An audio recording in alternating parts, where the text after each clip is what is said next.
Kaya panoorin niyo po yung mga pag-uusapan din po ngayon na nakalive din po sa Black Diaries. Live pa tayo ng Hospital ng Maynila sa conference. Boss, kaya nga sabi ko, ganda pa ng view. Nakakatuwa lang. Happy for the employees of Hospital ng Maynila. Happy for them. Anyway, before we continue, we ask the guidance of the Lord. And can somebody lead us to si Jet? Jet na lang. Jet, please lead us to prayer.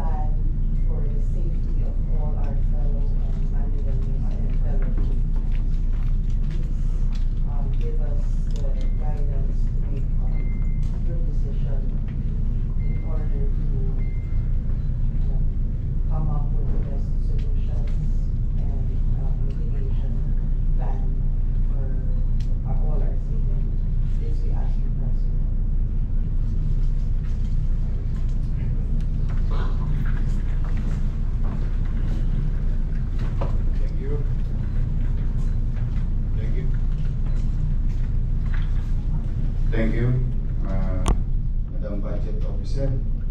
Anyway, welcome to MCTRRMO Council meeting, September 25. I called this meeting,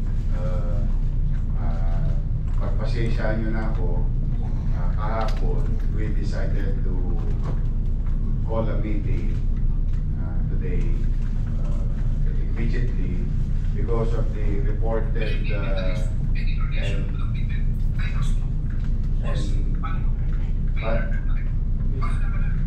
possibility of typhoon coming to the country. I don't know with our forecaster leader, but just the same, we have time and we can make some preparation in their respective field of undertaking with our private partners, Meralco, Maynilad, and others, either national government, Bureau of Fire, Coast Guard, lahat ng pwedeng resources natin, DOH, MHD, and so on and so forth. Just to be prepared for any eventuality as like what we have been doing in the past and recent past. So anyway, thank you for your time. Thank you for heeding the call. I know it's short notice, but kailangan natin maganda. Umaasa ang taong bayan sa akin. So anyway, I think let's start with probability of us being hit here in Manila. Definitely the country will be hit by the typhoon Popong. But I don't know, let's hear from our ano nga ulit ang tawag siya? Meteorologist o forecaster. Kasi alam kong forecast lang, kaya ano forecast na rin. Okay, yes sir, please. So ito, tatayo na lang po muna ako.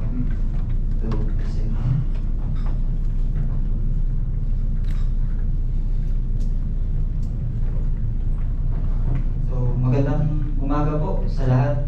Muli, Christian Evangelista po, the resident meteorologist po ng syudad po ng Maynila, and also from the Manila City BRM office.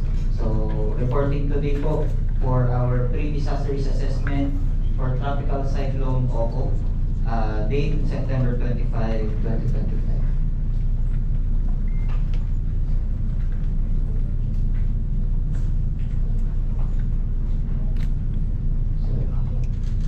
And for our current weather update, ito po ang ating pong latest forecast track na nirelease po ng Pag-asa kanina po alas 8. At na-maintain po ng bagyong si Opong ang kanyang pong lakas. At kasalukuyang nasa silangan po ng Giwan Eastern Samar. Approximately 440 kilometers po ito, silangan ng Eastern Samar. At kung makikita po natin sa legend po ng bagyong ito, ay nabuo po siya kahapon at pumasok sa loob po ng Philippine Area of Responsibility. At kasalukuyan pong binabaybay ang Philippine Sea. So kung papansin po natin sa legend po niya, meron po rito severe tropical storm po ang ibig sabihin po niyan. At habang papalapit po sa landmass po ng Bicol region, ay posible pa po itong lumakas, no, at isang maging ganap na typhoon. So makikita rin po natin sa image na binigay po ng DOST Pag-asa ang dilaw na diameter po ng bagyo. Ibig sabihin, habang kumikilos po siya pakanluran, lahat ng lugar na posible pong pumasok sa bilog po na yan ay isa sa ilalim po sa Tropical Cyclone Wind Signal number 1. Okay. So meron pa pong isang bilog na maliit lang po yung pula. Kapag pumasok po ang isang lugar, sa pula na po na yan, posible pong itaas ang pinaka mataas po na wind signal na kaya pong ibigay ng isang bagyo. So kung typhoon po siya, kaakibat po dito is Tropical Cyclone Wind Signal number 4. So kung mapapansin naman po natin ay hindi po lamang dapat tayo nakapokus sa kung saan po dadaan yung sentro ng bagyo, bagaman dapat din po tayong maganda kung basta tayo ay pasok sa tinatawag po nating cone of uncertainty. Okay. So ang cone of uncertainty, ito po yung movement or dyan lang po pwedeng kumilos or magbabago man po ang kilos ng bagyo ay posibleng dyan lang po sa mga area po na yan. So kung mapapansin mo natin, nandito banda sa NCR at posible pong maglandfall ang bagyo bandang Catanduanes, ito po yung Catanduanes at Bicol region. Okay, so lahat po dadaanan ng bagyo po na yan at yung sentro po niya ay posible pong itaas ang signal number 4. As for the city of Manila, given yung lapit po ng mismong bagyo or yung sentro po ng bagyo, ay posible pong itaas ang signal number 3 sa lungsod po ng Manila at buong NCR. By what? By tomorrow po. Tomorrow ng maaga. So, ayun po ang ating forecast. At kung mapapansin po natin, typhoon, bago po siya mag-landfall.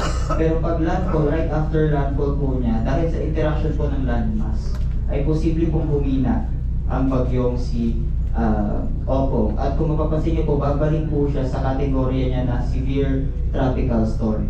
So, nevertheless, ang severe tropical storm po ang highest na kaya pong itaas ay signal number 3. Okay, so, crucial time for the city of Manila I will be tomorrow morning until Saturday afternoon. Base po sa forecast. At bilang comparison po, ito naman po ang forecast track na inilabas naman po ng Japan. At almost pareho po sa forecast track din po na inilabas ni Pag-asa. At base po sa ating latest satellite image, taglay po ng bagyo ang lakas na aabot po sa gitna na 110 km per hour at ang pagbugso na aabot ng 135 km per hour. Kumikilos po ito, mabilis po sa bilis na 20 km per hour west-northwest. At ang kasalukuyan po niyang lokasyon ay 440 km east ng Giwan Eastern Samar. So marami rin po ang nagtatanong, medyo may kalakihan din po itong bagyo na ito. Kung kaya kahit hindi po tayo dadaanan ng mismong sentro ng bagyo, makakaranas po ng mga pag-ulan ang karamihan po ng lugar na dadaanan po nito. So ito po yung concentration ng mismong bagyo, yung medyo dark red po. So kapag gagalaw po siya pakanluran, kasama po niya yung kilos po yan. So ina-expect po natin na Bicol region po ang makakaranas po ng mga intense rainfall to torrential at sa lungsod po ng Maynila ang rainfall forecast po will be heavy to intense rainfall po. At ito po ang kanilang weather, ang kanila pong rainfall forecast. So tomorrow evening, so ibig sabihin po niyan ay ngayong gabi po hanggang Friday po ng gabi ay makakaranas po tayo ng tilaw. At Friday evening po ulit to Saturday evening will be orange na po. So ang kakita po ng orange will be heavy to intense rainfall po yan. So So ang rainfall forecast po natin ay aabot po ng 100 to 200 millimeters per hour according to PAGASA. Sa kasalukuyan po ay signal number 1 na po. At kanina pong alas 5, itinaas ito ng PAGASA sa NCR at karating po nating lugar. Pero marami pong nagtatanong bakit po signal number 1 pero maaraw. Ito po kasi ay lead time lamang. So ibig sabihin from the first issuance ng signal number 1 po sa NCR, 36 hours po ang aantayin natin bago po natin mismo maranasan yung bagyo. So ito po ay lead time lamang po. So inaasahan po habang lalapit po yung bagyo ay itataas po unti-unti pong magdidilaw yung ilaw yan at mag-orange at posible po na mag-orange din po sa NCR given po na tropical cyclone with signal number 3 ang possible po na itaas. Depende po sa layo. Para po sa ating tide, ito po medyo may kababaan naman po ang ating high tide. Kung mapapansin po ninyo, ay sa Friday po ito, ay 1:44 PM at 0.6 meters. At ang ating pong low tide will be 7:10 AM tomorrow, 0.2 meters po. Para po, ito po sa binabantayan din natin, sa storm surge, kaakibat po kasi ng malakas na hangin na dala po ng bagyo, ay ang pagtaas din po ng tubig habang umaandar po ito. So, ang tawag po namin dyan ay swell. So, ibig sabihin literal po yung dagat is namakagat habang kumikilos pakanluran ng isang bagyo. So, kung mapapansin po natin, si Manila Bay po ay under yellow. Ito po ay binibigyan po natin ng paalala ang ating pong mga coastal communities sa lungsod po ng Maynila given na possible po ang storm surge na abot po ng 2 meters. So, buti, yung kanina po yung tidal prediction po natin ay hindi po sumabay, hindi po ganun kataas. Pero ito naman po ang storm surge kasabay naman po ng mismo bagyo. So 2 meters po yan. So ano po ang ating mararanasan? Kagaya po ng forecast po natin, September 25, ngayong araw po, ay cloudy with light to moderate rains due to thunderstorm pa lamang po. So later this afternoon, ay thunderstorm pa lang po yung mararanasan natin ng mga pag-ulan. Pero magsisimula po yan bukas po ng madaling araw na mararanasan po si Opo sa NCR. So, Basta ulitin ko, when you say bukas, Thursday ngayon, mamayang madaling araw, yes po. So, kung mapapansin niyo po, stormy weather will be experienced in the city of Manila. So, rainfall forecast indicates possible heavy to intense to at times torrential. So, according to PAGASA, ay iba po kasi yung yellow na nakita po natin kanina. That is rainfall forecast po. So meron din po tayo rito na iba pa po yung issue kasi yung PAGASA ng yellow, orange, red. So doon po medyo nagkakaroon ng confusion. Ito po is more on observed. So ibig sabihin, bagamat orange po ang kanilang forecast, posible pong mag-raise ng red rainfall warning si PAGASA. Depende po sa maobserbahan nilang pag-ulan. So kung mapapansin po natin, TCWS number 3 or 4 ang posible po na itaas sa Metro Manila. Para po sa status ng ating dam, kanina po itong alas 6, ang ating pong Lamesa Dam ay 79.13, ang normal water level po niya ay 80.5, deviation is negative 1.02 meters. So ito pong si Lamesa Dam is spilling lang naman po siya. Pag na-reach po niya si 80.15, aapaw lang po siya. Wala po siyang gates. Para naman po kay Ipo Dam, si Ipo Dam po bago mapunta kay Angat Dam, sa kanya po muna dadaan. So si Ipo Dam ay meron pong deviation na negative 0.42. Medyo maliit na po ang deviation niya. So ibig sabihin po kapag umabot po sa ganyang level, magpapakawala po yan si PAGASA ng tubig.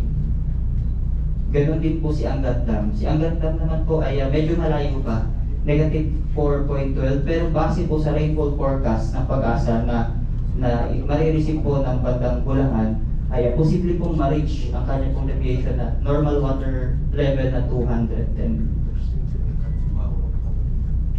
So sa ngayon po ay may extension po tayo ng red alert status. Hindi pa po natin nililip simula pa po nung Sunday. Ayan po. As for the actions taken, okay po. Okay. Thank you. Thank you. Okay, so most likely there will be rainfall while we are sleeping tonight. Tama, no? Madaling araw ang aso. Nandito ba si SDO, Superintendent? Ayan. Cesar, mag-declare na kayo. Magawa na ng magawa. Sige lang.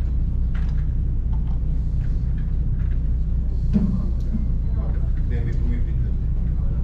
Okay. Anyway, wala mo nang pipindot. Okay. Although alas 10 pa lang ng umaga for tomorrow, but you can now declare all classes, all levels, private and public.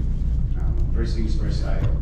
Kung uulan ng madaling araw at posibleng sumama maghapon while we are waiting for bayo ng Saturday, kung uulan bukas baka baha na kagad ang Maynila.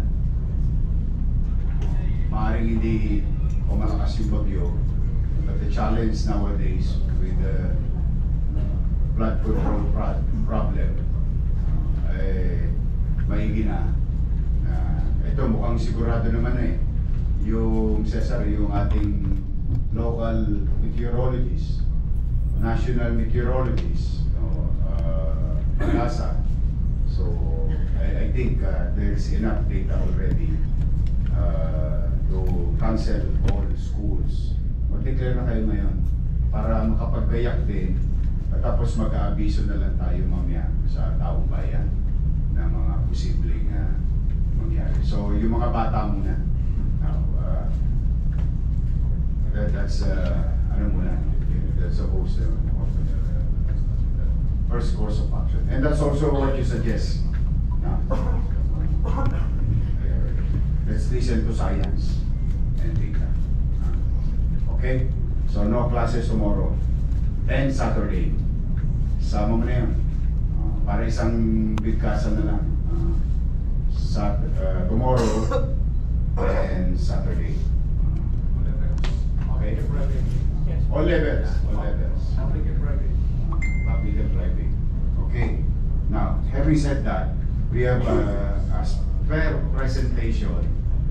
No, we have a Bayside area. So inform nyo na yung mga barangay chairman sa Paseco, sa Parola 3, Parola 1, 105, under 105, yung Happyland, Aroma, and of course 101. Dahil meron pa tayong portion doon sa tapat ng 101 doon sa may Manila na katabi ng dagat. Meron pa silang konting road. Abisuhan na yung mga barangay chairman, Arnel, na magkaya. Ang tatay lang, wala mo nang matulog. Baka kasi hindi natin alam how far and how strong it will land while we're sleeping. Wala na naman tulugan. Kaka-recover ko pa lang. Kaka-edit ko pa lang. But anyway, we need to do what we have to do. So that's one, no? Very important, properly inform sila. Baka mamaya. Although yellow pa lang yung surge, no? Possible, ang tawag nito? Storm surge. Yan yung palo ng alon sa lupa. Yellow pa lang. But it doesn't give us guarantee that it will remain yellow. Puti na manda, pag-apat yan. So, Paseco, Parola 3, Parola 1, Isla Puting Bato, Aroma, Happyland, 101. Ayun, yung mga lugar na yan. Sa kabila, sa boundary na Nabotas. Sige. Okay. Then,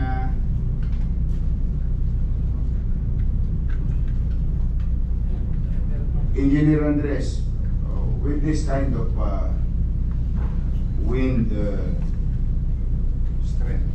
What do you suggest? Pag may tumipi doon, wala siyang executive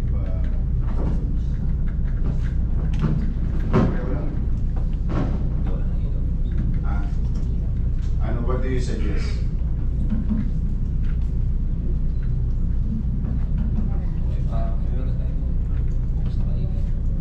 Mayor, yung pinapacheck ko namin ulit kasi nung typhoon nando, yung mga billboards, nagbaba sila. So ngayon po, inspection, pero ito may mga pictures na ako. Kami nag-akit ulit. So may inspection po ngayon, pinapababa namin lahat ng billboards. Tapos po yung previously po, marami tayong na-trim na puno, mga delikado dun sa mga wires. Po. Tapos naka-standby naman, ongoing pa naman yung ating mga declogging ng declogging operations, and ready po kami coordination sa mga pumping stations ng Maynilad para po ma-check natin kung gumagana na. With regard to pumping station, Andres and Kenneth, you fully coordinate with MMDA with the 24 running pumping station in the city of Manila. From time to time, tingnan ninyo, abisuhan ninyo ako. Every 3 hours siguro. Every 3 hours. Kung may magbabara na solid materials, patulungan nyo na yung MMDA kasi malaki rin na sakop ng MMDA, Metro Manila. So if we can extend assistance to MMDA within our territorial jurisdiction, then so be it. Ang importante, dapat gumana yung pumping station for flood control. Sama na rin po sa Ross Boulevard. Yung tatlong outfall. Tatlong outfall. Under ng pumping. Sila po Sa ating partner, Meralco, kumusta kayo? Nagdagayak na ba kayo with the data presented to us? I mean, we were informed last night na now it's confirmed. What do you think? Ano bang usually preparation na ginagawa ninyo?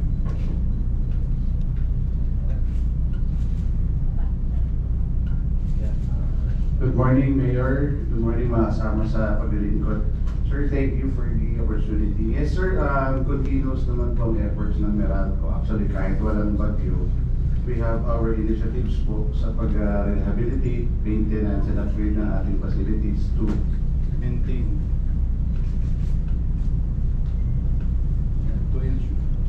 to ensure po yung network integrity natin and to assure the consumers of the continued conveyance of power po. When you press, it's gonna... Secondly, sir,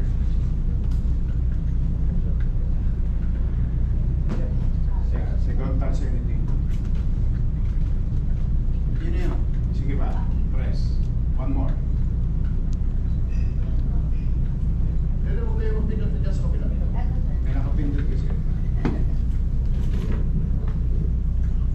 thank you po. So, yun po yung aming continuous initiative, sir. Secondly, during typhoon naman po, we are activating our business continuity management activation where we augment po our personnel sa aming contact center. Ito po yung takbuhan ng ating mga consumers or mga customers po, yung call center natin. We activate our business centers as well to cater call overflows po. So thirdly, as usual po, yung aming operations crew po are standby 24/7. They are deployed strategically within our area of responsibilities during typhoon. Next po, na-mention lang po ni Engineer Andres, we are coordinating with the MDRNO through Sir Arnel po, yung request for assistance in disseminating the billboard operators and owners po to temporarily roll down their billboards po for the safety of our power lines po. And lastly, sir, through the PIO, we might share some infographics, sir. Pakikisuyo po Yes, kami please. na mai-post din po sa ating official page po yung mga contact numbers and other safety tips during, before and after items po. So those are the initiatives po that are being implemented by our team. Meralco po. Thank you po and good morning. Thank you. MPIO, take note of that information. I-share nyo sa MPIO, share nyo na sa page ko para makatulong na ma-informahan ng tao. Now, having said that, you make sure that our evacuation center is powered up. If ever. Yes sir, yes sir. Nagagamit naman po namin ito sir. Yung Baseco evacuation center natin, available naman.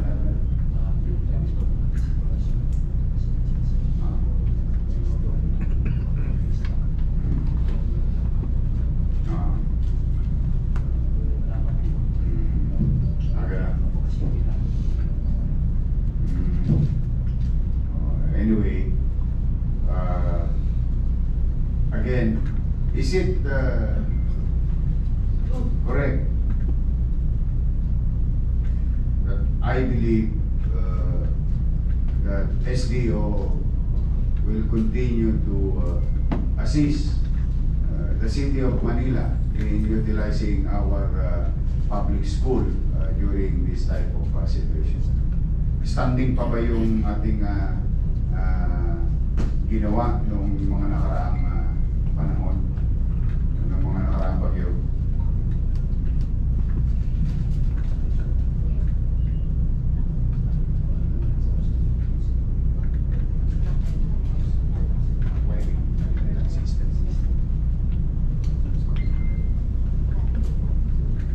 Pasensya na kayo, ang pangalan nito Kevlar Professional pero napaka-unprofessional. Good morning po, Mayor. So as of now po, Mayor, yes po, patuloy pa rin naman po in coordination po yung ating mga schools. Actually po, Mayor, nagdagdag po kami ng mga schools na pwede pong gamitin. And these are as follows. Ito po yung Thomas Earnshaw Villegas High School, Vicente Lim, Pedro Rivera Elementary School, Epifanio de los Santos, Palma, Oron, Quezon, Calderon, M. Aquino, G. Del Pilar, Legarda, Trinidad Texon, Balagtas Elementary School, Regidor, President Corazon Aquino, and Atienza Elementary School. Thank you. And if ever, on other parts of the country or the city, if ever, we can utilize the school. Yes, okay. Sabihin mo lang sa mga gwardiya natin,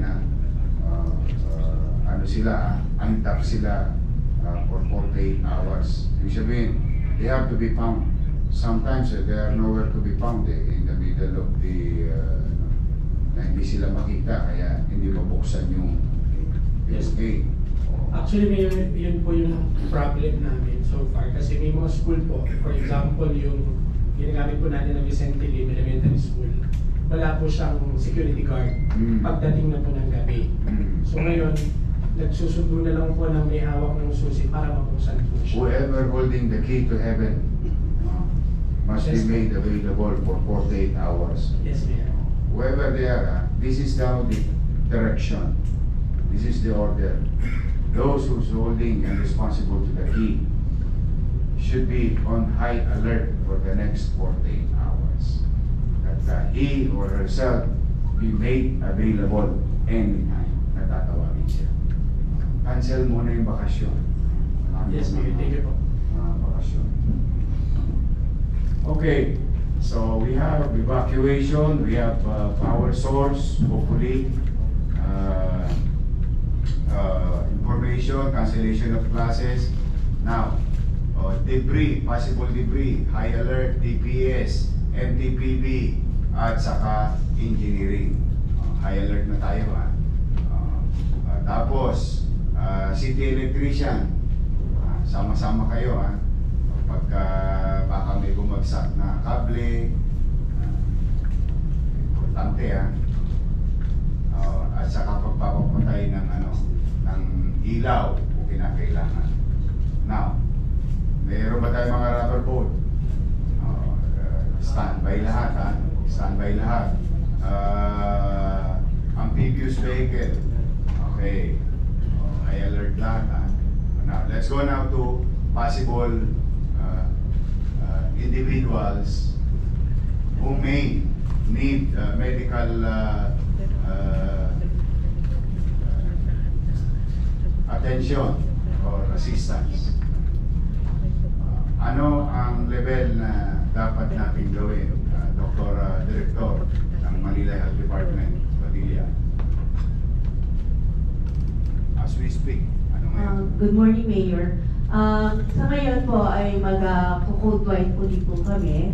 But in the event na meron talagang flooding or naka-high alert naman po ang ating mga ospital, plus yung ating mga health center, kompleto pa naman po ang ating doxycycline team. MPIO, please inform the people of Manila that doxycycline is available if they feel that they were exposed to flooding and wanted to feel level of security or confidence. They may access in our 7 hospital and 44 health centers yung doxycycline. Now, we are now on alert level white. Just to inform you, from the last, during the September 21 event,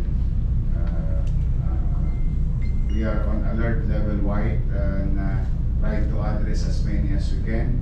But for the meantime, I would like to take this opportunity to thank MTPB, DPS, Engineering, Red Cross, MDRRMO, and Manila Health Department, who serve, or those who serve in our 14th installation, and yung nagpakain sa ating NDSW.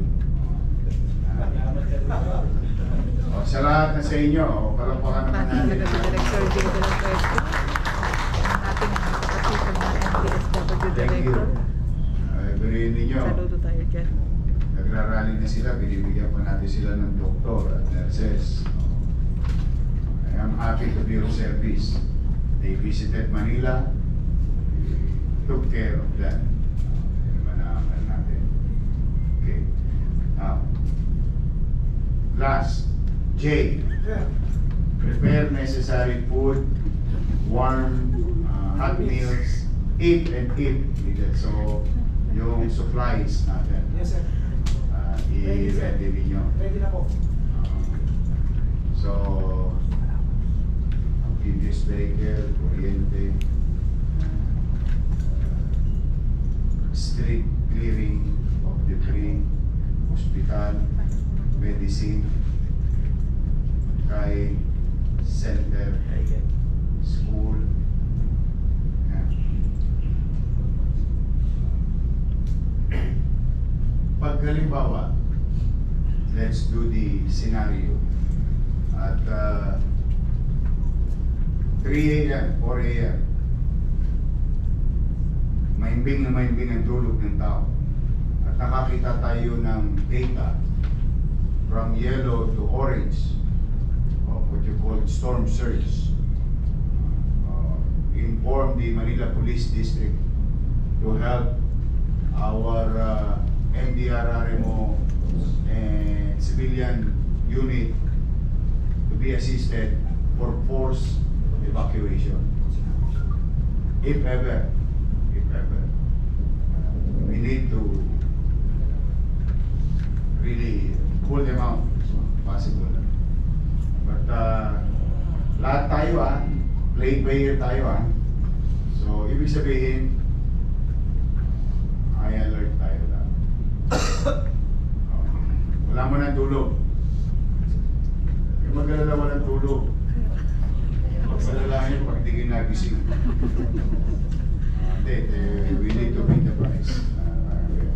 We really have. Wala nang ibang asahan ng tao kundi tayo po yan. So for now, we open some suggestions. Do you have any suggestion? May nakalimutan ba ako? Yes, sir. Sir, yung sa NCR po, kasi sir, naka-ready na po yung aming mga DRRs.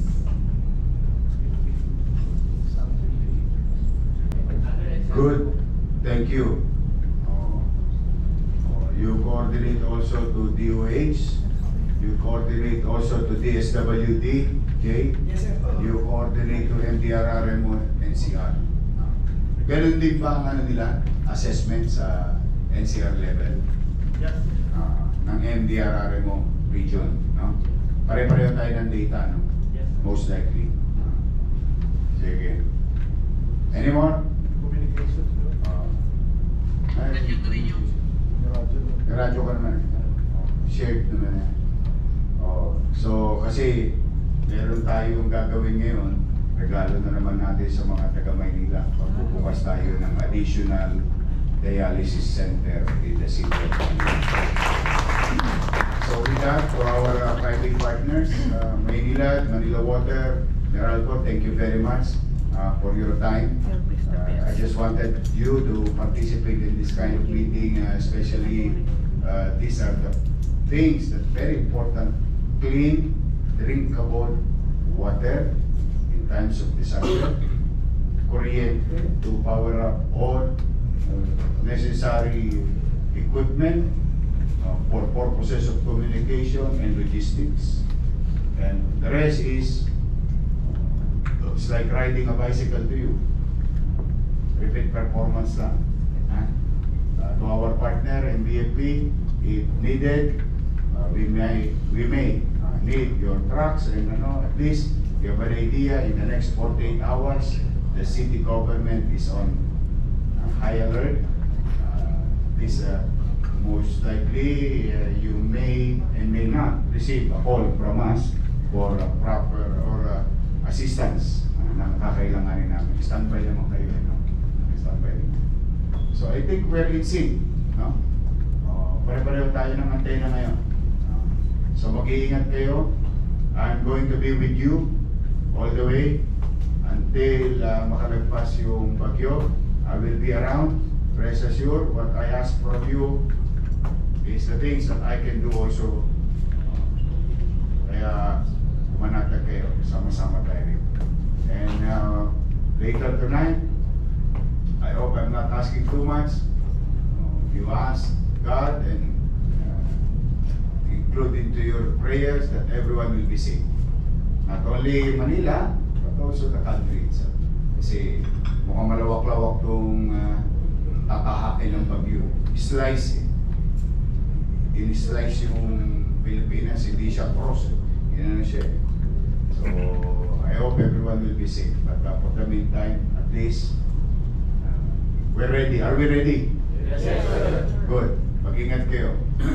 Yawan Diyos, makakaraos din tayo. Thank you very much. Good morning.